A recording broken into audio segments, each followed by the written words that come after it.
everybody, the Sneaky Snake here for Brothers in Arms World of Warships. In today's video, we're going to take a look at our channel contributor Puddin597. He's in his Tier 9 Ibuki. He is divisioned up with myself in the Iowa and Elastic Spider in the Tier 8 Tirpitz. We're playing on the map Warrior's Path in some domination. So the reason why I wanted to highlight this replay is because did you know that the Ibuki is in fact a destroyer? Well, this thing is... It's an often much maligned ship here in World of Warships. It kind of falls awkwardly between two very, very powerful cruisers with the Mogami at Tier 8 and the Zao at Tier 10 on the Japanese cruiser line.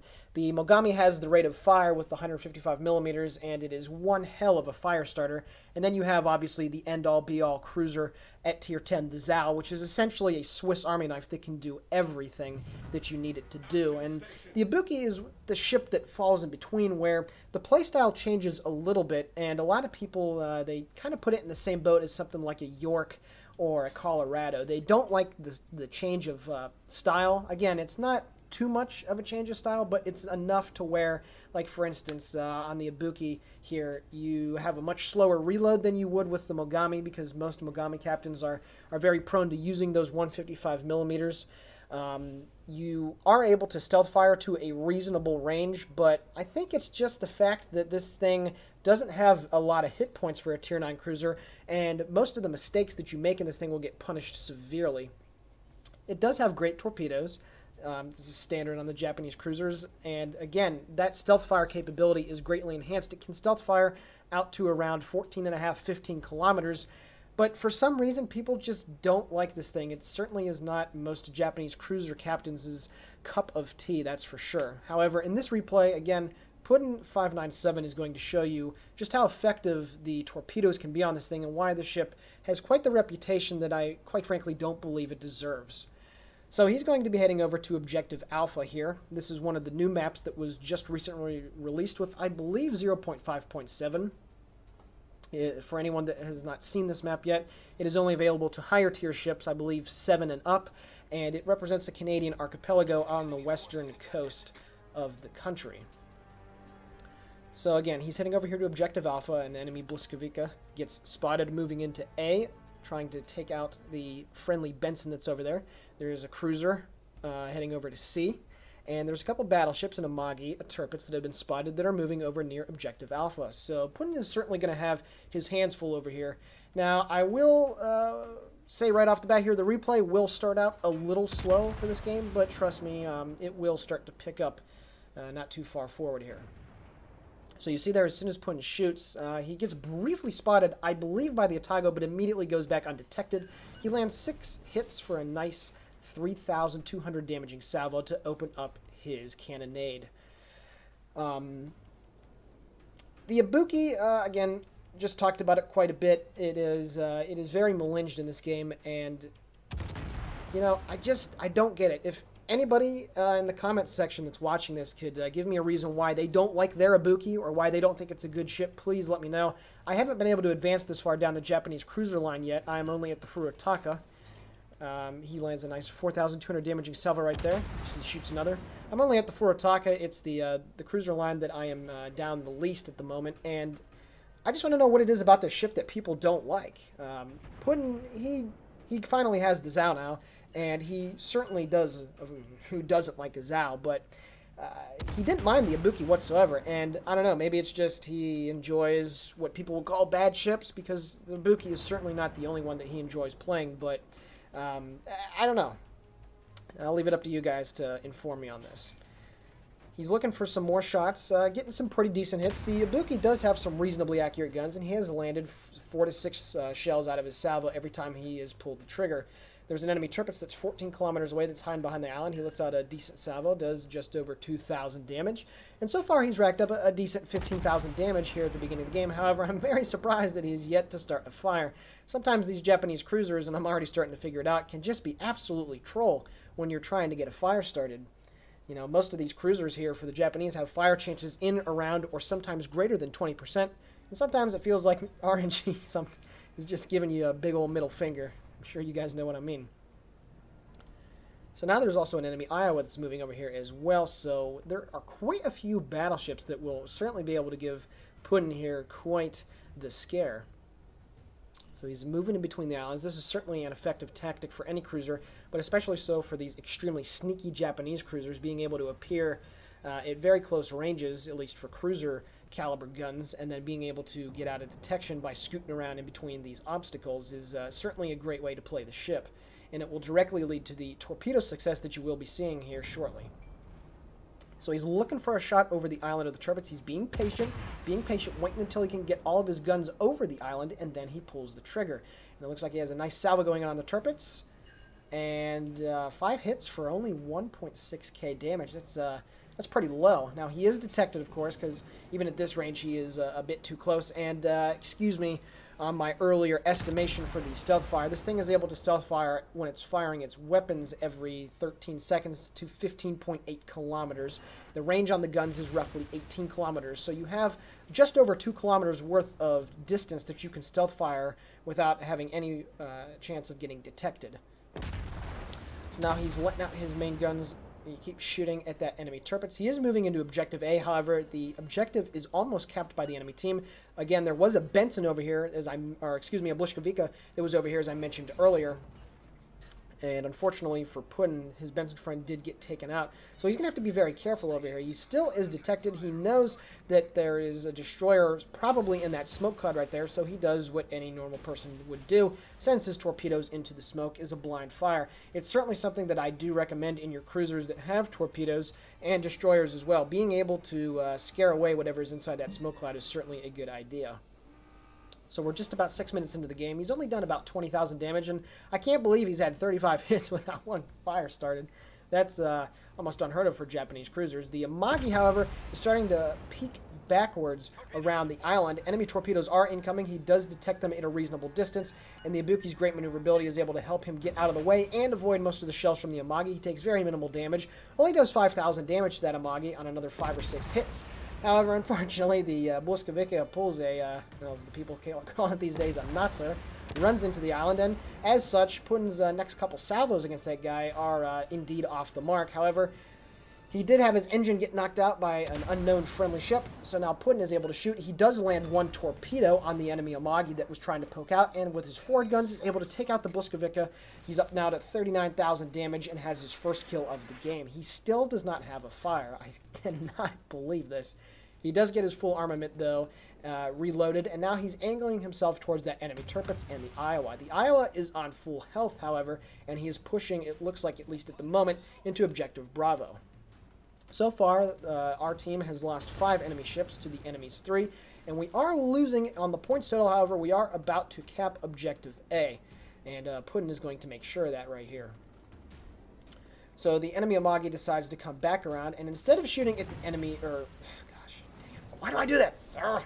Instead of shooting at the friendly New Orleans, he unloads his full broadside on Putin. However, Putin's slowed down just in the nick of time. They do get the capture right before he gets hit by the shell, and he only gets 1 hit, and it was an overpan. He does get hit from a salvo from one of the battleships over there, either the Turpets or the Iowa, and he brings his guns to bear now on the enemy Amagi. The Amagi is now having to run away from the cap in fear of the torpedoes that Putin may or may not have launched. Obviously, he didn't, but that Amagi doesn't know for sure, and I certainly wouldn't be sailing in that broadside with torpedoes that could potentially be incoming as well.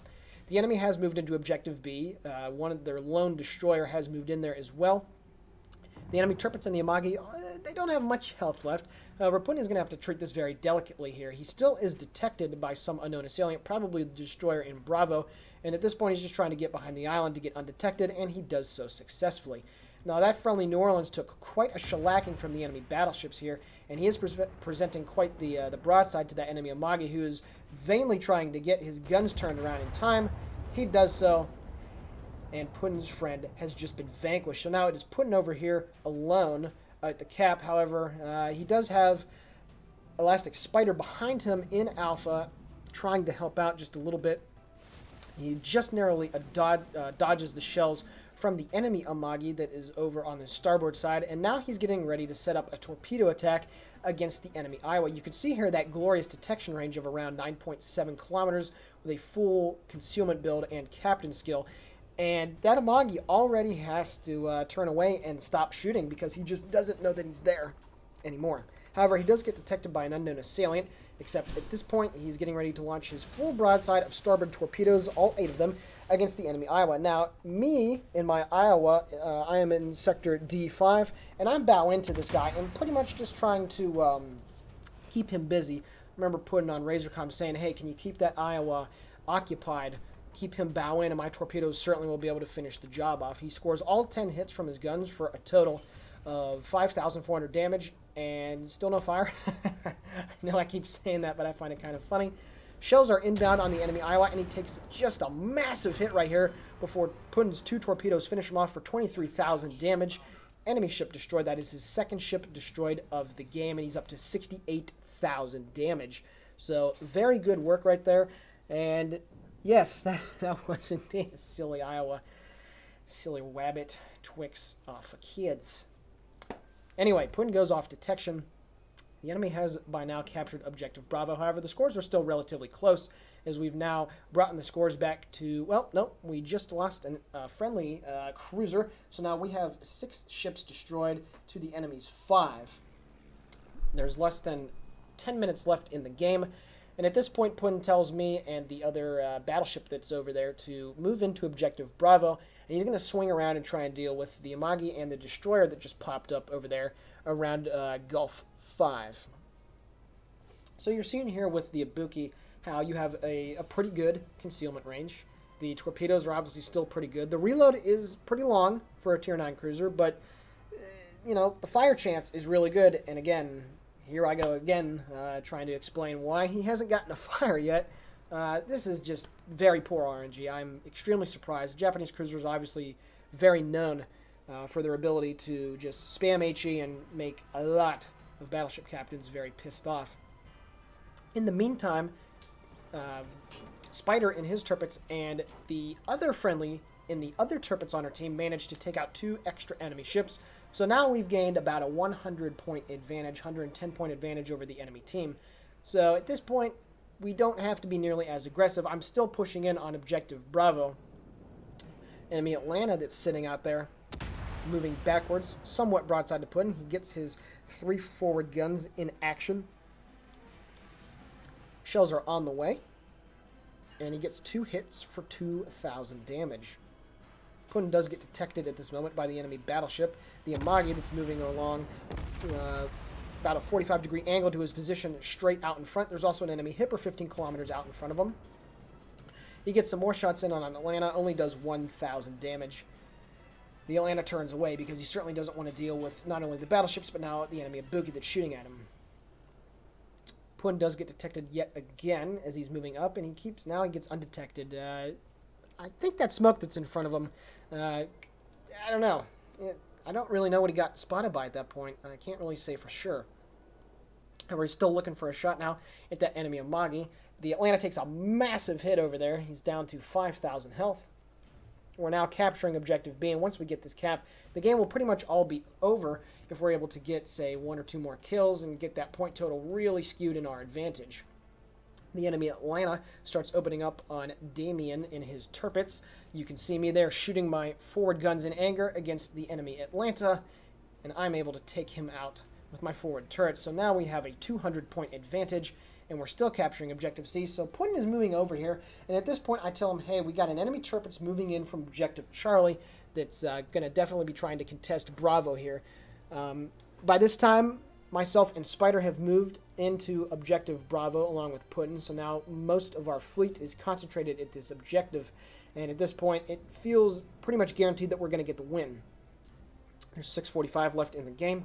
Putin here is now up to 58 shell hits, 3 torpedo hits, 2 ships destroyed, 1, now 2 assisted based captures, and 71,000 damage. He's having a pretty good game. However, at this point, once again, the presence of myself being more or less bow in is allowing Putin to sneak around here in between the islands completely undetected, while that Tirpitz's situational awareness is pointed at myself and Spider alone, and he's able to get within 5 kilometers before dropping his full broadside of port side torpedoes. At this range, right now, the Tirpitz would have already had to have known, hey, there's torpedoes in the water, I got to adjust my course, I got to do something different. But unfortunately for him, at this point, yeah, he's gone a little bit too far. There is no turning back here. Those torpedoes are looking good. As Putin switches to the view, He gets 1, 2, 3 hits on the enemy Torpedoes, 30,000 damage done. He just cracked over 100,000 damage that we know of. Third kill of the game off his 6 torpedo hits. Those were 2 very solid ambushes on enemy battleships utilizing the torpedoes here. And again, it really helps to have that glorious concealment. But nonetheless, Putin made very good use of the terrain and its concealment and the good use of those fantastic torpedoes to be able to get into a great position and be able to take out the enemy ships.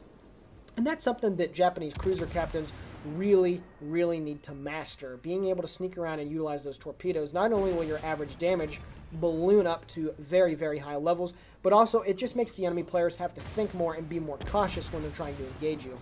He does manage to sink the enemy Otago to get up to 4 kills now. He's at 103,000 damage, and he begins shooting at the enemy Admiral Hipper. We have now since moved the score in an extremely skewed advantage towards us, and it's all about just mopping up these remaining ships. He gets his rear turrets in action, and followed by his forward turrets at the Admiral Hipper. 1 hit, 2 hits, shells landed in, very nice and true, and finally, he sets a fire. It took 71 shell hits to finally get one, but the game ends in a victory for our team. Taking a look now at the post-battle results, 358,000 credits earned, 3,329 total experience gained, 71 shell hits, 6 torpedo hits, 4 ships destroyed, 1 fire set, 2 assisted base captures, and 112,130 damage. Taking a look now at the team score, Putin finished first on the team with 2,113 base XP, a solid score nonetheless.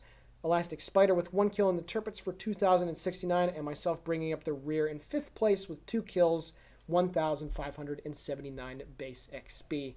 So, what did we learn here watching this replay? The Ibuki, although it's kind of held in contempt by a lot of the fan base out there, is still a very good cruiser if you know how to use it properly. That's obviously with any ship in the game, but I don't really know why people hate this thing so much. So again, please, in the comment section, please leave why you don't like the Ibuki if you have one, or why you think why you like it, or why you think it is a good cruiser. So please leave that in the comment section. I hope you guys enjoyed this video.